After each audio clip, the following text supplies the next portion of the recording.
कल्याण डोंबिवली महानगरपालिका प्रशासनाने स्टेशन परिसरातील वाहतूक कोंडी सोडवण्यासाठी फेरीवाले, हातगाडीवाले यांच्या बरोबरच मुरबाडकर यांच्या खासगी मार्केटमध्ये फळे भाजीपाला विक्री बंद केली।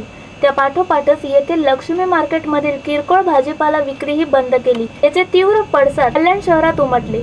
सर्व व्यापारी संघटनांनी एकत्र येऊन महापालिका विरोधात माल विक्री बंद आंदोलन जाहीर केले। हे आंदोलन बेमुदत सुरू राहणार असल्याचे कल्याण होलसेल व्यापारी संघटनेचे विजय पंडित यांनी सांगितले। कृषी उत्पन्न बाजार समिती आणि लक्ष्मी मार्केट प्रवेशद्वारात व्यापाऱ्यांनी निदर्शने करून संताप व्यक्त केला। या निदर्शनात माजी नगरसेवक अरविंद मोरे, सचिन खेमा, शिवसेनेचे ग्रामीण विभागातील कार्यकर्ते दीपक सोनाळकर यांच्यासह घाऊक आणि किरकोळ व्यापारीही सहभागी झाले होते। लक्ष्मी मार्केट बंदला पाठिंबा देण्यासाठी कल्याण कृषी उत्पन्न बाजार समितीतील व्यापारीही बंदमध्ये सामील झाले होते। गेली 80 वर्ष कल्याण स्टेशन परिसरात हे मार्केट सुरू आहे। कल्याण शहरातील ते किरकोळ भाजी विक्रीचे मुख्य केंद्र मानले जाते। हे मार्केट बंद करताना या व्यापाऱ्यांना पर्यायी जागा म्हणून कल्याण तालुका कृषी उत्पन्न बाजार समितीच्या मैदानात जागा दिल्या। त्याचप्रमाणे लक्ष्मी मार्केटमधील 640 गाळेधारकांचीही तेथेच सोय केल्याचे महापालिकेने सांगितले। पण कृषी उत्पन्न बाजार समितीत फक्त घाऊक मालाची खरेदी विक्री होते असा नियम असल्याने किरकोळ विक्रेते अडचणीत आले।